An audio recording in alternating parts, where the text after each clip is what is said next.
Welcome to the Deep Dive. We're the place where we take the sources you provide and really unpack what's inside. And today, we've got something a bit unusual, actually. Very compelling, though. Yeah, what's that? We're looking at a classic character, Roberto Rastapopoulos from Tintin. Ah, the villain. Okay. Exactly. But we're using two specific analyses you sent over, looking at him through the lens of the Enneagram. The Enneagram. Okay, interesting angle. Specifically, the Self-Preservation 8 subtype. So our mission, and we're sticking only to these sources, is to see if this framework actually, fits the character. Right. Self-Preservation 8, or SP8. Let's start there, then. Based on these sources, which apparently trace back to Claudio Naranjo, what is an SP8? What are we talking about? Well, the core thing, according to the material, is this really intense need for material satisfaction. Material satisfaction, like wanting stuff. Wanting stuff, yes. But it goes deeper. It's described as almost an overwhelming drive. And critically, it comes with an absolute intolerance for frustration. Intolerance for frustration. That sounds difficult.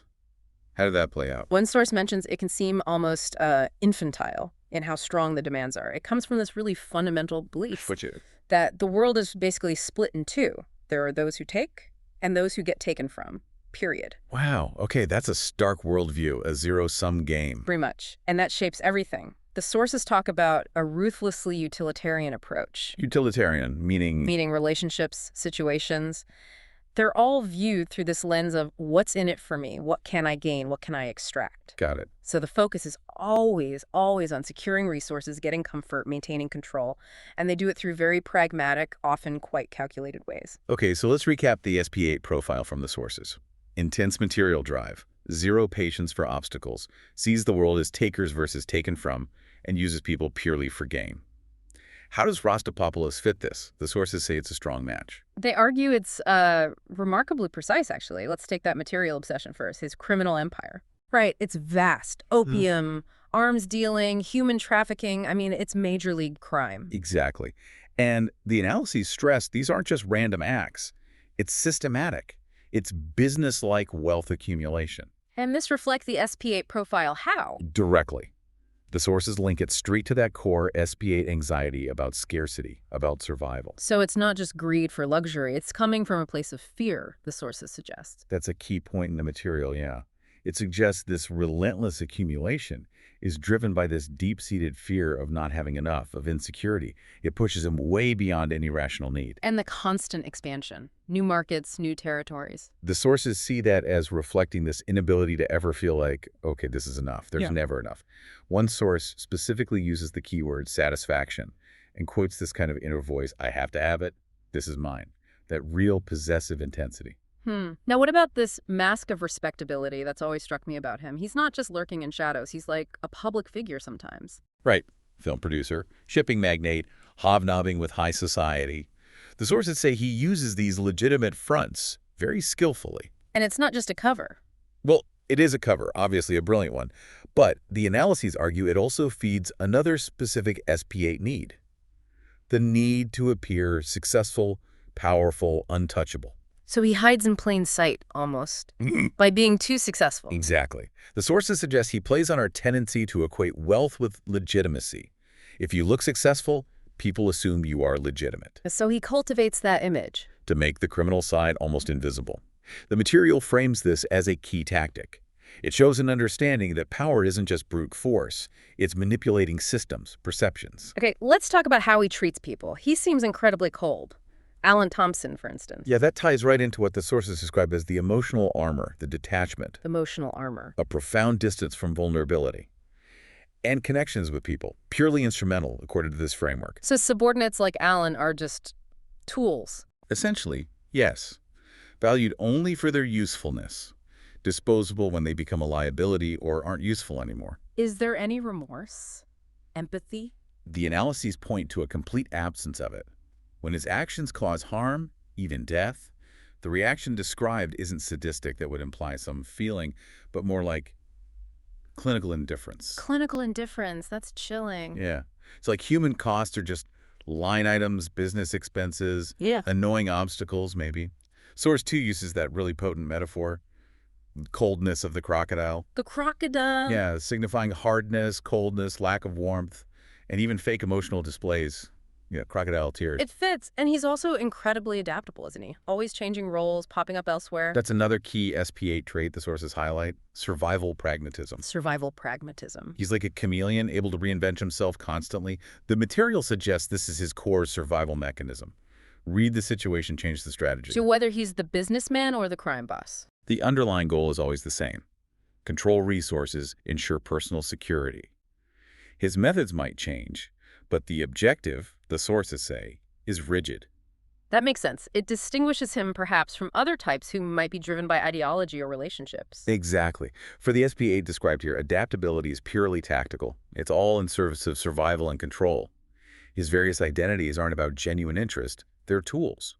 Source 2 calls him a survivor, someone who inherently knows how to get things, how to get away with it. Let's go back to that intolerance for frustration. You said it was core. How do we see that in Rastapopoulos? Oh, vividly. Especially when things don't go his way. When Tintin interferes, for instance. His reactions seem extreme. They are. The analyses use that term again, infantile intolerance for delay or having his desires blocked. The reaction is swift, often way out of proportion, and crushing. So it's less a personal hatred of Tintin and more that Tintin is an intolerable blockage. That's precisely the interpretation offered in the sources. Any obstacle, any impediment, is just an unbearable frustration. He believes he should have whatever he wants when he wants it. The world exists to serve him. Basically, yes. And anything that gets in the way has to be eliminated or ruthlessly overcome. Source 2 really emphasizes this intolerance to any delay or frustration. It argues this is what makes him so demanding, so cruel in his disregard for others.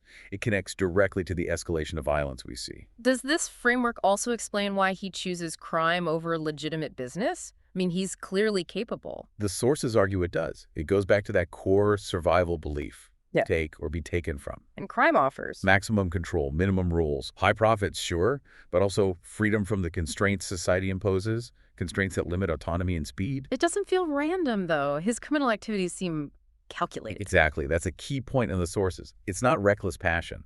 It's presented as calculated risk, cold cost-benefit analysis. It's business pragmatism, just illegal business. Ruthless business pragmatism. That's the phrase Source 2 uses. It even throws in the used car salesman archetype, someone skilled at bargaining, at getting their way. Source 2 apparently gets quite specific about the SP8 subtype traits. It does, yeah. Pulling directly from Naranjo. It describes this subtype as more Machiavellian. That fits Rastapopoulos perfectly, right? Absolutely. Also, more antisocial, meaning a disregard for norms, a great desire for privacy, operating from the shadows, even with the public face. Interesting. And less visible as an 8. They don't always have those big emotional outbursts people might expect from 8s. They're more likely to act decisively, maybe talk less. Act more, talk less. Makes sense for him. Source 2 also uses another metaphor. The Machiavellian and majestic lion. Majestic lion. Moves when hungry for resources. Pursues satisfaction relentlessly. Uses those legal facades strategically. Only really acts when there's an opportunity or a threat. And underpinning it all, an exaggerated egoism. Wow. You know, when you lay it all out like that, drawing just from these sources, the alignment between the SP8 profile and Rastapopoulos, it really is quite striking. It is. Both sources actually comment on that explicitly, the extraordinary match between the theory and the character. It suggests maybe a real psychological depth, perhaps even intentional, in how he was written. So let's try and pull this together. What does this deep dive into these specific sources tell us about Rastapopoulos? Well, it suggests he's not just your average run-of-the-mill baddie. Through this particular Enneagram lens, he comes across as a really complex figure who embodies these SP8 traits with remarkable clarity. That relentless drive for material control. The cold emotional detachment, the strategic shape-shifting, that stark worldview of predator and prey.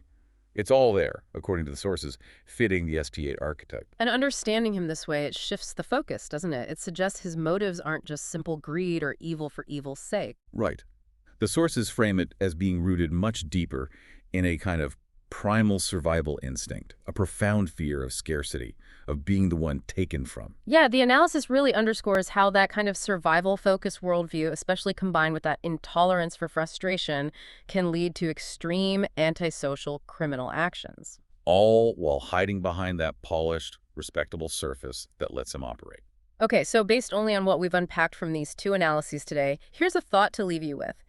If Rastapopoulos is driven by this core engine, the intense need for material satisfaction and control, fueled by scarcity fear and zero tolerance for frustration, how exactly does crafting and maintaining that respectable public image allow such a raw, unchecked survival instinct to operate so effectively, often right on the edge or even sometimes within the normal rules of society and law?